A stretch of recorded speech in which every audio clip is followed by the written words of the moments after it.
Las democracias no deben ni pueden ser débiles. ¿Qué es la democracia? En buen romance, en palabras sencillas, el gobierno del pueblo, por el pueblo, para el pueblo. Gobierno del pueblo significa que el gobierno debe ser democrático en su origen, tiene que ser votado en elecciones, no puede ser un golpe militar el que lo constituya. Gobierno por el pueblo significa respetando la Constitución, las leyes, la participación ciudadana. Gobierno para el pueblo significa que el objetivo final sea el bien común de los ciudadanos. Una democracia es un sistema político que se sostiene en el cumplimiento de la ley. Nosotros soñamos, y yo personalmente sueño, en que alguna vez tengamos una libertad de una democracia de 3 dimensiones. Democracia económica, democracia política y democracia social. La democracia es aprendizaje permanente en base a ejercicio de la misma, que incluye errores, que incluye vicios, que incluye defectos, pero que se va avanzando. La democracia me suena como un sueño que a veces estamos cerca de alcanzarlo, otras veces no tanto. La democracia definitivamente es el mejor sistema de vida que tenemos actualmente los seres humanos. Pero para mí es el único modo en que debemos vivir y trabajar en este país. Tenemos una democracia chueca, donde el único representante real de la democracia es la democracia participativa del pueblo en el voto, que es una parte de la democracia. Solo el Ejecutivo representa la democracia viva del pueblo. Los otros poderes del Estado, como en ningún caso existe en América Latina, en Ecuador sí, están totalmente secuestrados. Creo que hay que valorar el hecho de que por primera vez en la historia del Ecuador, la democracia ha durado tanto. Churchill decía que si bien la democracia no es un sistema perfecto de gobierno, nadie ha inventado uno mejor. Es mejor, aunque patalee como patalee en el Ecuador, que las dictaduras. El Ecuador, como muchos de los otros países de América Latina, estuvo sometido a una dictadura militar,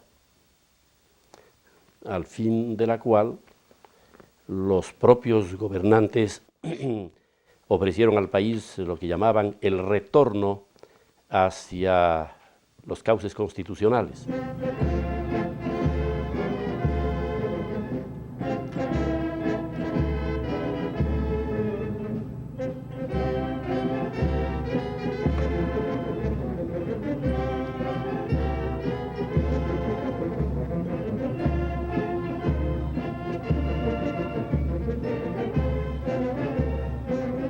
Muy bien, si el no hacer una cosa es útil para rechazar a un tirano, si el no votar en un momento dado en un referéndum absurdo, es bueno como rechazo, hay que hacer. Yo sostuve la tesis del voto nulo, porque nos ponían a consideración la Constitución del 45 reformada, que era una buena Constitución, y la Constitución que había sido preparada por un equipo que nombró la dictadura. Constitución que nunca pensamos, o pensé yo en lo particular, que era una buena Constitución. Era una Constitución interesante porque transformó, por ejemplo, el sistema parlamentario de bicameral, con Cámara de Senadores y Cámara de Diputados, a unicameral.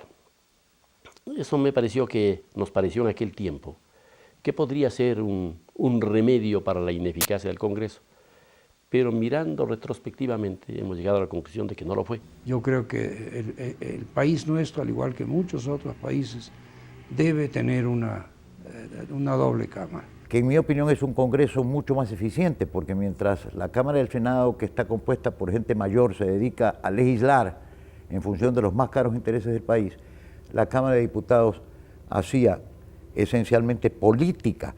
Es decisión de las Fuerzas Armadas ratificar una vez más el plan de reestructuración jurídica del Estado, a fin de que el país entre cuanto antes en ejercicio pleno de la vida democrática y constitucional. Convocar para el día domingo 8 de abril de 1979 a elecciones para miembros de la Cámara Nacional de Representantes, conjuntamente con el llamado a la segunda vuelta electoral para presidente y vicepresidente de la República, y de acuerdo a la Constitución aprobada en el referéndum. Comenzó a haber una tendencia en el país de buscar una unificación de grupos y de partidos hacia ese fin, y se formó lo que se llamó el Frente Constitucionalista, que estuvo formado por 18 partidos y movimientos políticos, que en un momento dado decidieron que el exalcalde de Quito pudiera representar a esa unidad de los 18 grupos políticos. De manera que eso significó mi presencia en el proyecto de elecciones 78-79. Y me presentaron a mí los compañeros como candidato a la presidencia. Yo era bastante joven por aquellos años. Y claro, recorrimos el país, estuvimos ocupando todas las tribunas electorales, los espacios de la prensa. La política tiene una serie de facetas ingratas. Hay calumnias, hay ataques personales, hay odiosidades. Ellos saben que no somos comunistas, pero pues han recurrido a esta viveza criolla, tan típica de nuestra política, de la calumnia, ¿no? Cuando a nadie se le ocurría la posibilidad de que Jaime Roldós fuera candidato a la presidencia de la República, un día me invitó a almorzar y el propósito era pedirme que yo aceptara ser candidato a la vicepresidencia de Assad Bucaram. Y yo le contesté a Jaime que no. Y le dije, mira, Bucaram y su partido son populistas, de manera que te agradezco mucho, pero no puedo aceptar. Y añadí, pero si tú algún día eres candidato, ahí sí, con el mayor gusto te acompaño.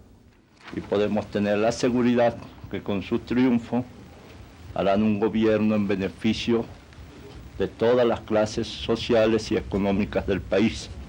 Será un gobierno para todos los ciudadanos ecuatorianos, a diferencia de tantos regímenes que se han sucedido a través de nuestra vida política, que solo han gobernado a favor de unos pocos. El día en que se proclamó mi candidatura en Guayaquil, pusieron una bomba en el garaje de la casa, ordenada por el dictador Durán Arcentales y ejecutada por el ministro de Gobierno Jarrín Cagüeñas, ambos militares del ejército. Atentado que fue organizado por un cuerpo de élite del ejército. Bueno, y casi matan a mi hija, aparte de destruir los vehículos. Bueno, este es el ambiente en el que hicimos la campaña. Esta patria es una patria donde impera la injusticia.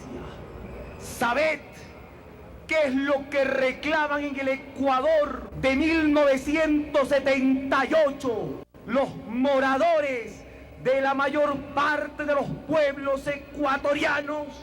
Agua, agua. Este es un país que tiene sed de agua y sed de justicia. Si bien yo hice una alianza con un partido populista como el SFP, Jaime no era un populista, al menos en su integridad. Tenía ciertos elementos de su retórica, pero no era un populista, ¿no? Esa fue la razón por la que yo acepté ser candidato a la vicepresidencia de Jaime. Dimos una imagen de renovación, de juventud en la política, y ganamos las elecciones contra todo y contra todos. Y vienen actas que indican determinada votación para todos los candidatos y que los votos representan otra realidad. De manera que es una obligación de un tribunal. No estoy defendiendo al tribunal, quiero que se me entienda muy claramente, pero no creo que la función es simplemente contar los votos, sino verificar que se cumpla con la voluntad expresada el 16 de julio por parte del pueblo ecuatoriano. Permítame, yo lamento tener que discrepar de cierto criterio del señor arquitecto Durán y además de la forma interpretativa de mis palabras. Porque todo esto ha sido, recalco, parte de un plan concertado de crear un estado de confusión y de mantener al Ecuador al suspenso en la amenaza de un fraude que no se señala. Y vamos a ver qué es lo que se dice.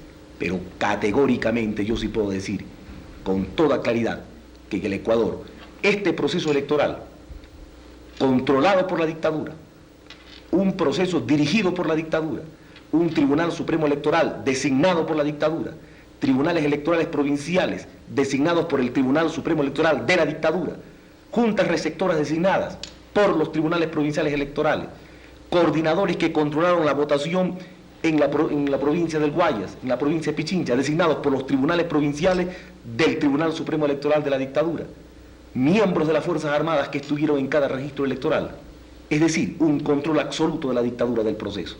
El fraude, ¿a favor de quién? Porque triunfamos los sectores populares, quienes expresamos categóricamente nuestro rechazo a una posición determinada, y toda la campaña de infamias en el país que se han producido. Creo que tenemos que tener un poco de sindéresis en el Ecuador. Lamento tener que hablar así. He expresado que esta noche voy a hablar con un tono de severidad. Quiero guardar y voy a hacer la altura y la compostura necesaria ante el país, porque este país está repleto de adjetivos en materia política. Y es muy fácil sembrar por el sendero de la duda el camino hacia la burla más sangrienta de las aspiraciones populares. Fueron varios los grupos políticos que creían, frente al ya aparente triunfo pues del binomio Roldós-Hurtado, que yo me retire de la segunda vuelta, para entonces que no haya elecciones. Pero imagínese cómo habría quedado, señor Durán Ballén, si luego de que los militares estaban dando a los civiles la posibilidad de retornar al orden constituido, el señor Durán Ballén se hubiera retirado. Ese era el medio por el cual la dictadura, la derecha y este político ecuatoriano, hoy tan importante, quisieron utilizar para impedir que las elecciones que habíamos ganado en la primera vuelta se confirmen en la segunda vuelta electoral. Desde muy temprano en horas de la mañana se ha notado enorme afluencia de público interesado en dar su voto para elegir las principales dignidades tanto nacionales como seccionales. Especialmente es digno de destacar la presencia femenina.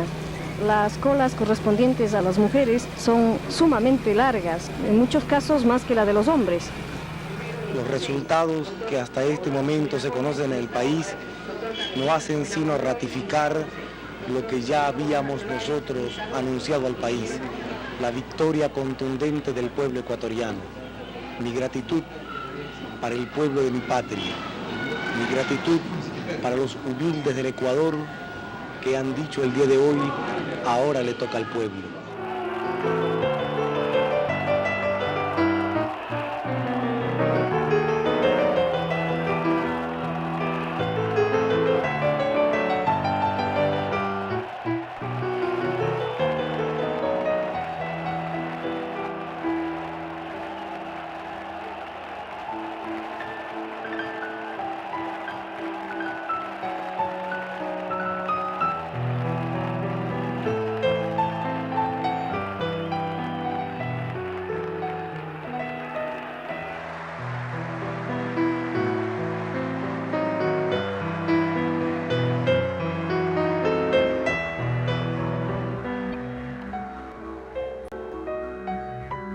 Vagancia, pereza, egoísmo, corrupción, irresponsabilidad y otros más son los 7 pecados capitales de la mal llamada clase política ecuatoriana. Mientras ellos persistan, podremos tener las mejores y más perfectas constituciones, que las cosas no marcharán bien. Y la historia, lastimosamente, de alguna manera se sigue repitiendo. Yo creo que falta madurez a los políticos ecuatorianos. Yo creo que falta muchísima responsabilidad a los políticos ecuatorianos. Los presidentes toman decisiones para favorecer intereses particulares. Jueces toman decisiones para favorecer intereses particulares. Diputados y Congreso Nacional toman decisiones para favorecer intereses particulares. ¿Y quién se ocupa del interés público? La oposición a ratos es perversa y trata de mantener al presidente de la República ocupado con denuncias falsas. Y a veces el gobierno tiene que ocupar parte de su tiempo en explicar, en desmentir esas calumnias, esas mentiras. Mire, yo tengo la ventaja de haber visto las dos caras de la medalla, una como legislador, presidente del Congreso, y otra como presidente de la República. Entonces uno se va dando cuenta, inclusive los errores que puede haber cometido cuando ejercía las funciones de legislador. En muchas ocasiones no es lo mismo hablar que gobernar. Este es un país, como todos los demás, gobernable, si es que se intenta manejar las cosas honestamente, si un gobierno piensa en el interés general y no en el interés particular. Mi experiencia no indica que necesariamente tiene que haber una pugna de funciones. Lo que sí creo es que esa pugna puede ser facilitada por la forma como funciona el marco jurídico actual del Congreso Nacional.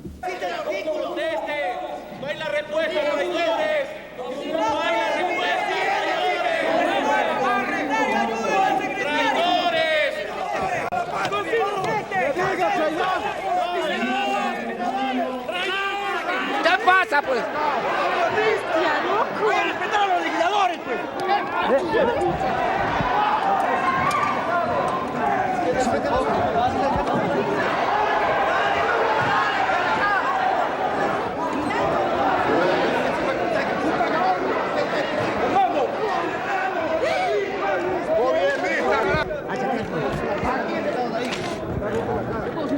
Señor, que vean los medios de comunicación, señor. Fui atacado por la espalda por un diputado del PRI. Es una guerra y yo no sirvo para soldado, yo no sirvo para enfrentarme con violencia a nadie. Pugna de poderes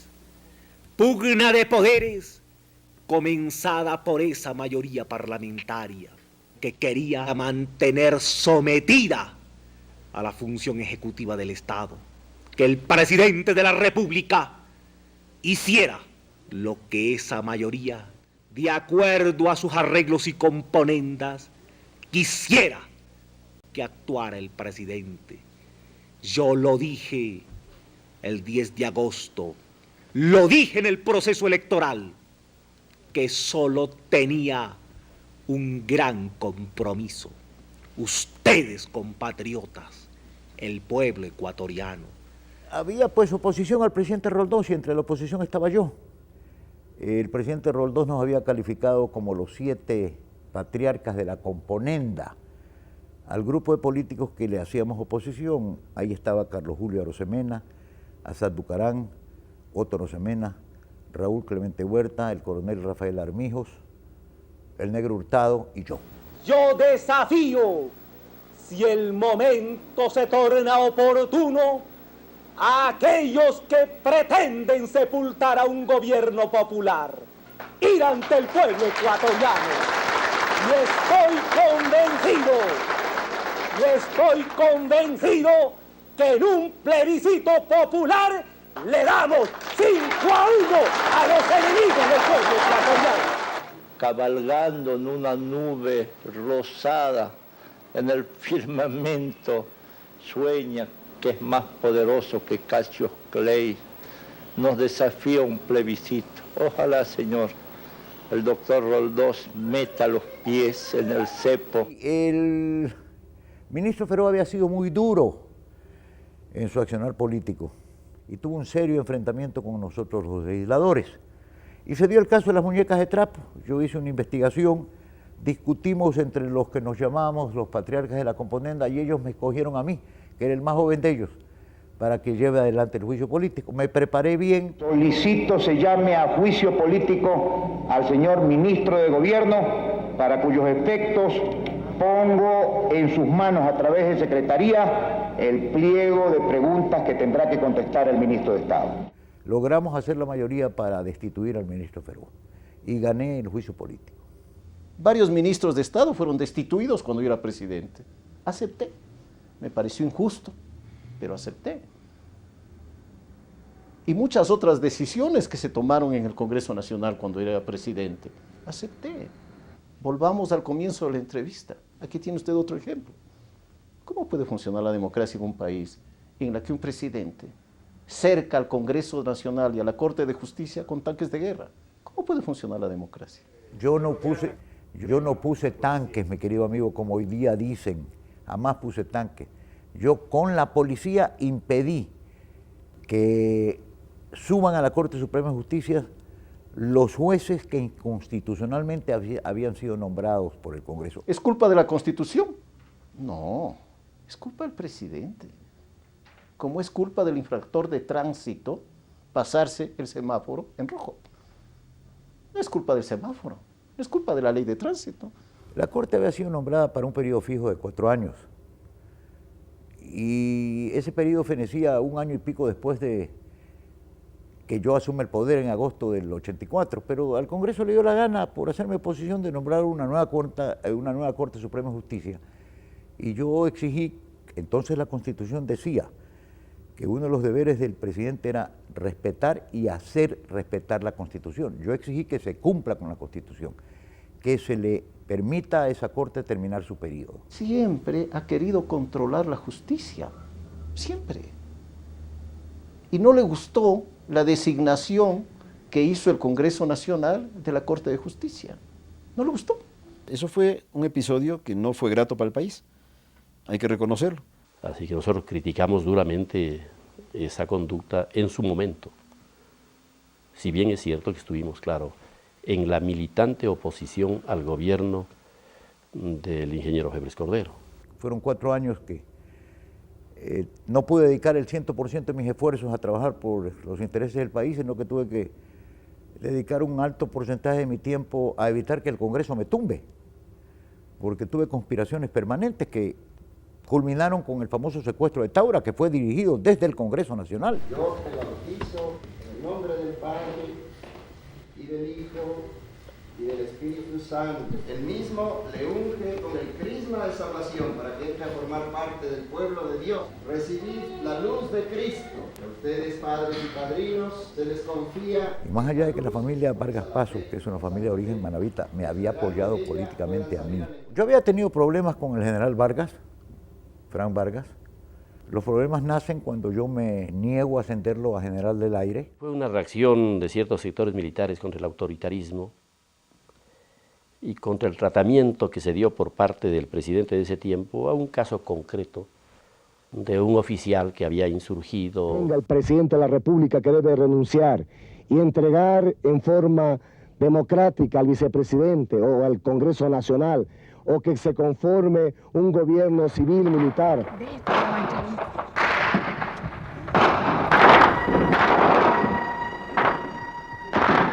Ahí está. Ahí entró el uno. Fue un intento de golpe de Estado que pretendió darle desde Quito, posteriormente desde la base de Manta, tuvo que rendirse, se entregó, estaba detenido en una base en la Tacunga y estaba siendo juzgado. Y de repente había sido invitado a un acto de la Fuerza Aérea Ecuatoriana en Taura. Me presenté como presidente de la República con una comitiva de 34 personas, entre militares y civiles. Yo por norma había instruido al personal de la seguridad presidencial que cuando se entraba a una base militar había que entrar sin armas, solamente con sus pistolas de servicio. Y fue un error de mi parte porque fue una cosa burda. Al iniciarse los honores militares a la llegada del presidente de la República, se abalanzó contra nosotros una horda de comandos de la Fuerza Aérea en estado etílico y posiblemente algunos de ellos drogados, disparando. Y 4 hombres de mi seguridad cayeron muertos. El acuerdo de amnistía dictado por el Congreso Nacional el día 24 de septiembre de 1986 y la ampliatoria al mismo dictado el 3 de octubre del 86. Para el cumplimiento de esta orden anticipo mis agradecimientos. Gracias, señor presidente.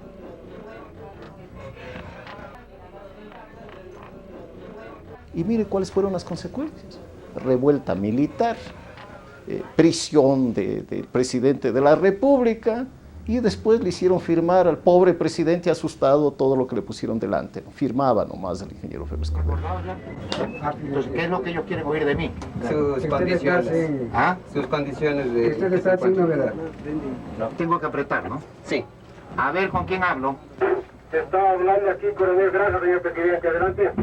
Coronel Granja, yo estoy bien. La comitiva que me acompañó está conmigo en un bus embarcado en este momento. Cambio.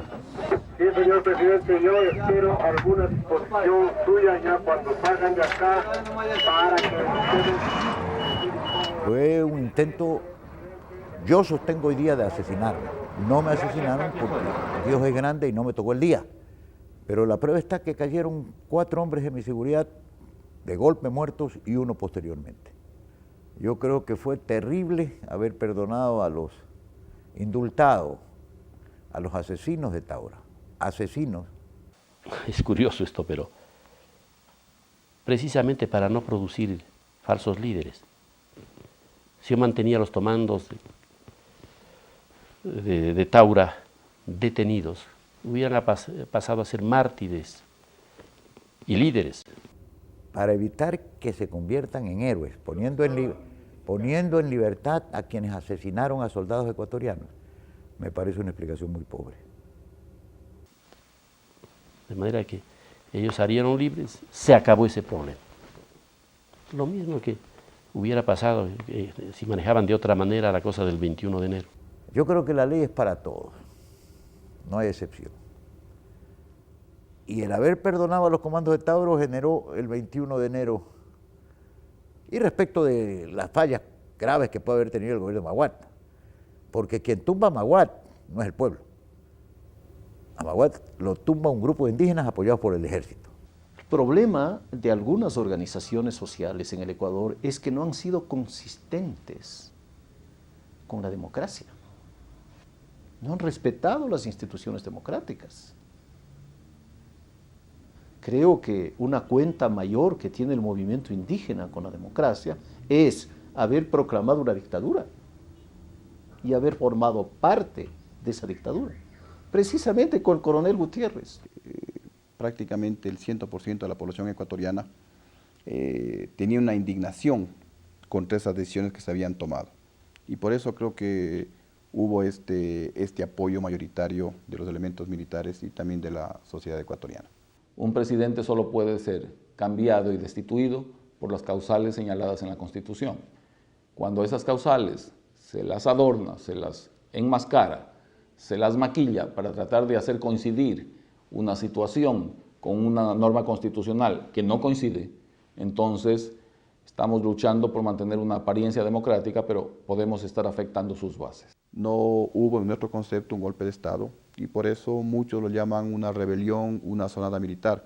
Y también porque el golpe de Estado se consuma apoderándose del poder. Nosotros no nos quedamos en el poder.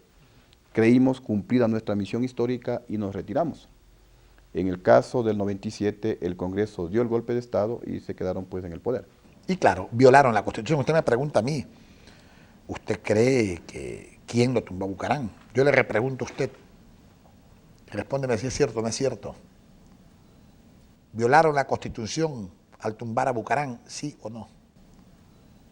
Yo creo que es irrelevante cualquier otro comentario al respecto. La Constitución es la madre de la patria. Claro, los que defienden al defenestrado dicen que el Congreso se convirtió en una especie de hospital psiquiátrico. Pero es que la locura de los psiquiatras es diferente a la inhabilidad mental de nuestro derecho constitucional o de otras constituciones en el mundo. Cuando la Constitución no se refiere al hombre al que hay que poner camisa de fuerza, se refiere a que determinados rasgos de su personalidad hacen imposible el ejercicio del poder. Eso es una argumentación que no tiene validez desde el punto de vista jurídico si es que no hay una comprobación médica. Las causales que se invocaron y la forma en que se tramitó siempre serán polémicas. Legisladores no creo que están en esa capacidad de definir si una persona está loca o no está loca, máxime si el que es acusado había hecho toda su campaña electoral diciendo que era loco, ¿no? Y así le llamaba a la gente también en las calles.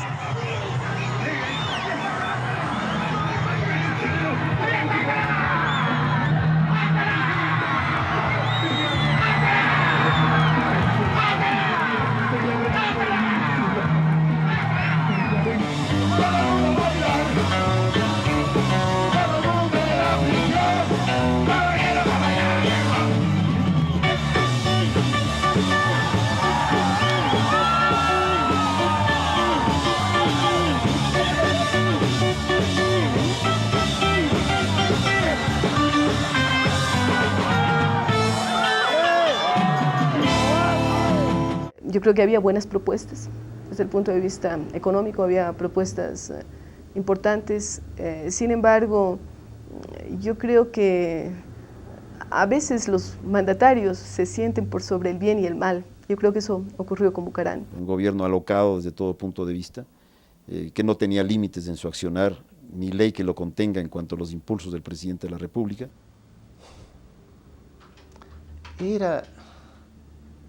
No había gobierno. El país se deshacía. ¿Qué se puede decir de un gobierno de 5 meses y algo y unos días? Bucaram rompió el récord, 6 meses, por inepto y deshonesto. Bucaram no asistía a su despacho. Ustedes recuerdan eso. Estaba en todo el Ecuador, menos en su despacho. Piense simplemente en que él no iba al Palacio de Gobierno por miedo a los fantasmas. El no querer dormir en un palacio, que vuelvo a insistir, es de fantasmas. Es un palacio que debe ser convertido en biblioteca para la gente mayor de 70 años de edad. Es un infierno, allá hay fantasmas, señor. Es horrible dormir allá adentro con un frío del carajo. Yo soy un hombre joven, que aquí durmió Tamayo, que aquí no me importa un carajo quién durmió. ¿Cómo puede gobernar alguien que no va a su oficina? Al punto de control del Estado, al símbolo del poder. Perdóneme, yo soy un hombre totalmente libre. Y como soy un hombre libre, estoy consciente que mis actitudes no complementaban con la mafia tradicional que maneja las repúblicas de la ciudad de Quito. A algunos ese estilo no les gustaba, tal vez estaban acostumbrados a un estilo tradicional, pero tal vez hipócrita. Creo que el presidente o el expresidente Bucaram fue tal vez demasiado franco, tal vez fue demasiado frontal en sus procedimientos, y yo creo que eso originó que se comience a tejer esa conspiración, y finalmente pues a través de un golpe de Estado en el Congreso de la República se lo sacó del poder. Creo que también todos aquellos temas del entorno fueron muy complicados en el caso de Bucaram. Muchas personas que no eran las adecuadas estuvieron en su entorno. ¿Dónde está el golpe? ¿Dónde está el informe médico que diga que la señora ha recibido un golpe? ¿Usted no lo hizo, señor ministro? Señor, yo no la conozco. ¿No le apuntó tampoco, señor ministro, la pistola? ¿Que eres policía tú? No, señor ministro. Tú eres maleducado. Solamente le estoy preguntando. No me preguntes tonterías, pues. Aprende a preguntar como periodista. Un gobierno que irrespetaba todo concepto de opinión ajena, que tenía un concepto también de familiaridad, de ubicar a amigos y familiares en determinados cargos públicos de gran importancia para el país. Bueno, sus barbaridades, sus excesos, sus deshonestidades, probadas en 2 procesos penales, acerca de los cuales tiene orden de prisión por peculado. Y volvemos a hablar de peculado, malversación de fondos públicos, que en buen romance es robo. Pero pienso que también hay otras cosas. En el gobierno de Bucaram se estaba analizando la posibilidad de que en el Ecuador se instale la convertibilidad como se lo tenía en Argentina. Si se hubiera aplicado la convertibilidad en el gobierno de Bucaram, hubiera sido imposible que se realice el salvataje bancario. Entonces yo creo que hay mucho de esto en la caída de Bucaram. En ese entonces una mayoría legislativa me pidió que yo convocara a un congreso extraordinario para analizar la conducta del presidente de la República. Yo medité mucho esa decisión, porque sabía que al adoptarla el resultado iba a ser un cambio de gobierno. El día de hoy o el día de mañana se va a poner fin a 6 oprobiosos meses en los cuales los ecuatorianos y las ecuatorianas hemos sido humillados.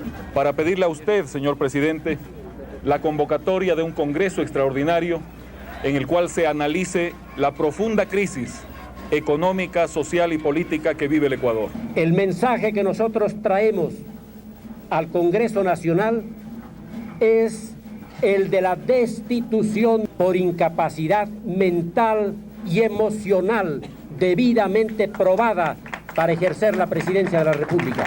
Previo a eso, yo asistí a varias sesiones del Consejo de Seguridad Nacional en mi calidad de presidente del Congreso y le dije al presidente Bucaram en muchas ocasiones que tiene que rectificar porque si no su gobierno tenía poca duración.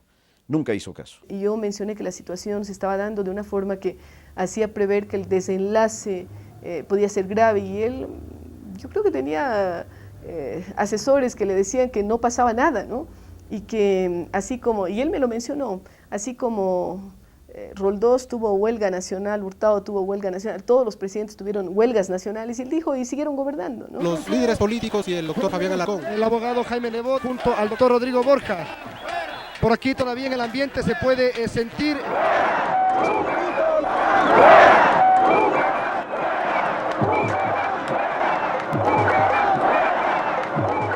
La plaza de San Francisco, como la policía va a proceder a responder. Vamos, Rommel. El coche cisterna de la policía lanzan palos, siguen disparando en este instante. El ambiente que está... Mucha gente corre, mucha gente corre. Sigue su camarógrafo, mucha gente se está asfixiando. Pedimos por favor que la policía no siga echando gases. Aquí hay mucha gente asfixiada en medio de la plaza de San Francisco. Por favor, cruzan en sentido fogata. El abogado Jaime Nebot, evitar la asfixia. En estos procesos sociales, cuando usted los empieza, nunca sabe cómo van a terminar.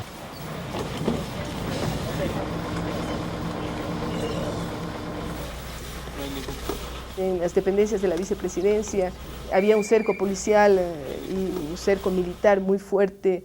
Es decir, yo recuerdo que se habían colocado alambradas y había estos sacos de arena, me parece. Hay un pelotón que ha salido del Palacio de Gobierno y que va a reforzar las líneas de intersección entre la calle Mejía y García Moreno.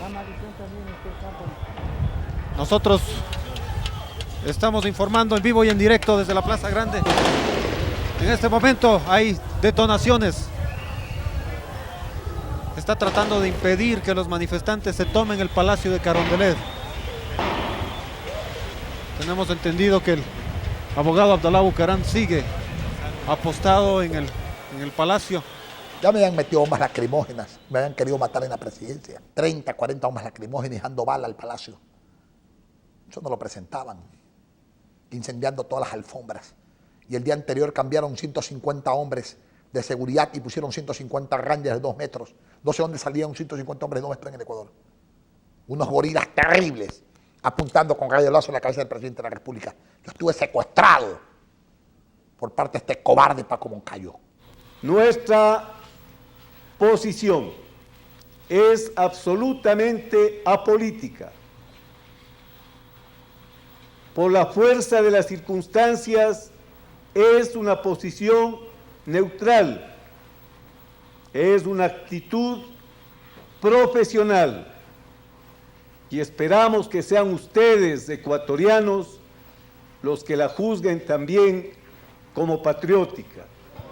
Señor presidente, 44 votos por la moción, 34 votos en contra de la moción, 2 abstenciones. Ha sido declarada vacante la presidencia de la República y el doctor Fabián Alarcón Rivera ha sido elegido presidente constitucional interino de la República del Ecuador.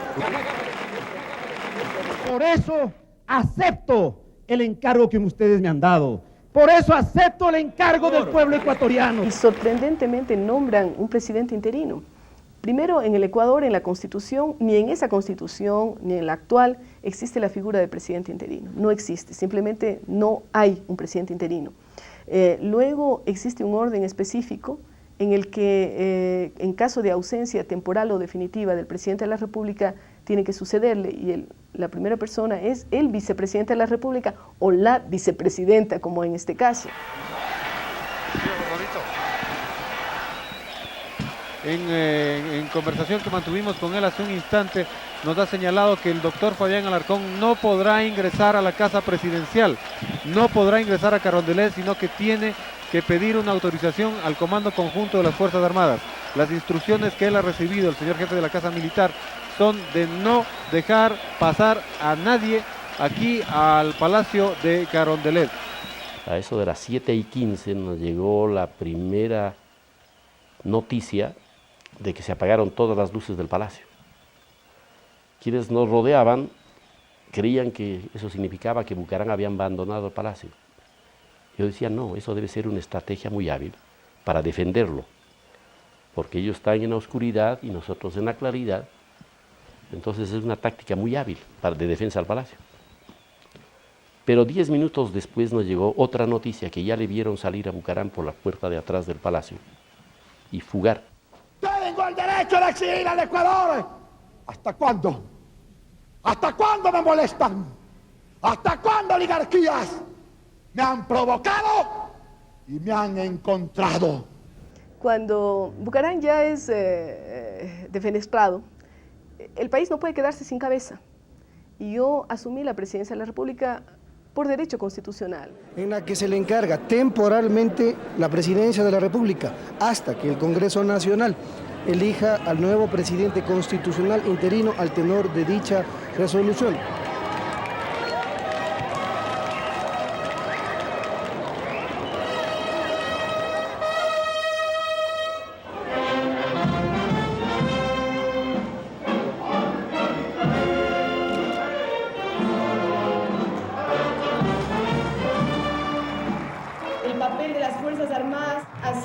Importantísimo en la salvaguardia de la democracia. Cuando Bucaram sale hacia Panamá, en la ventanilla, digamos, no en la ventanilla, en la escalerilla, dice: encargo el poder a la vicepresidenta de la República. Yo era presidenta por ese encargo.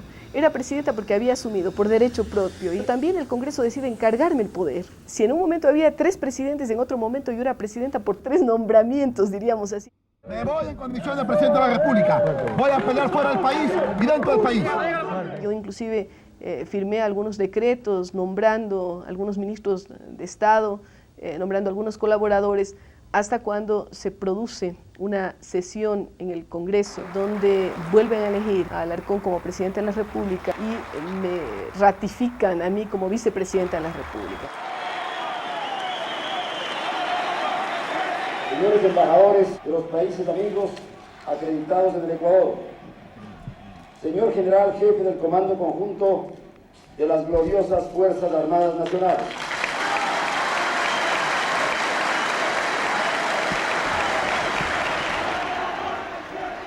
la Constitución de ese entonces no preveía que en caso de falta definitiva, ¿qué pasaba en el Ecuador? Decía que en caso de falta provisional o temporal, iba el vicepresidente, pero no decía nada en caso de ausencia definitiva. Hay un tema de codificación que se dio en la época del gobierno del arquitecto Sixto Durán Ballén, en que cuando codifican, es decir, cuando hacen el libro físicamente la Constitución, aparentemente se les cae el artículo de la sucesión definitiva. Yo digo aparentemente porque parecería que hubo ya intereses desde esa época. El Congreso se vio en la imposibilidad de entregar el poder a quien no estaba señalada por la Constitución para recibirlo. Ahora, ¿por qué ocurrió esa omisión? Bueno, yo no tengo idea de por qué. Eliminó esa disposición. Y lo que es peor, sin darse cuenta. Porque uno puede entender que se elimine una disposición porque simplemente considera el Congreso que el vicepresidente no puede suceder al presidente. Yo puedo entender eso, puedo estar en desacuerdo. Pero estos señores del Congreso Nacional de la época eliminaron esa disposición sin darse cuenta. Yo traté muchas veces de llenar ese vacío en la ley y no lo pude hacer por oposición legislativa o del mismo presidente de la República de ese entonces. Y a propósito, esto me da oportunidad de hablar sobre esto, porque por ahí han dicho que un periodista ha dicho que yo he sostenido que fue inconstitucional el derrocar a Bucaram. Yo jamás dije que fue inconstitucional derrocar a Bucaram. Yo lo que dije fue que fue inconstitucional no haber nombrado a Rosalía Arteaga. Bueno, siempre puede haber criterios respetables en ese sentido, pero hay que ver la oportunidad y el momento histórico en que un Congreso Nacional tiene que adoptar una resolución. En ese momento, la mayoría del pueblo ecuatoriano, que luego fue ratificado en las urnas, quería un cambio de gobierno de los 2 personajes que dirigían al país. No creo que hubiera sido la solución aceptada por el país entero, la sucesión vicepresidencial en ese entonces, más allá de lo que establecía o no establecía la Constitución Política del Estado. Yo digo que yo soy una persona que si me votaron a los 6 meses, la próxima ocasión es posible que me maten a los pocos meses. Yo estoy consciente de eso. Pero haré el intento. El baile de los chivos, el baile de la guata, lo baile loco, para que se amarguen los cuentistas poquito a poco. ¡Sabor! El baile de la guata, para aniñados, el ojos esto es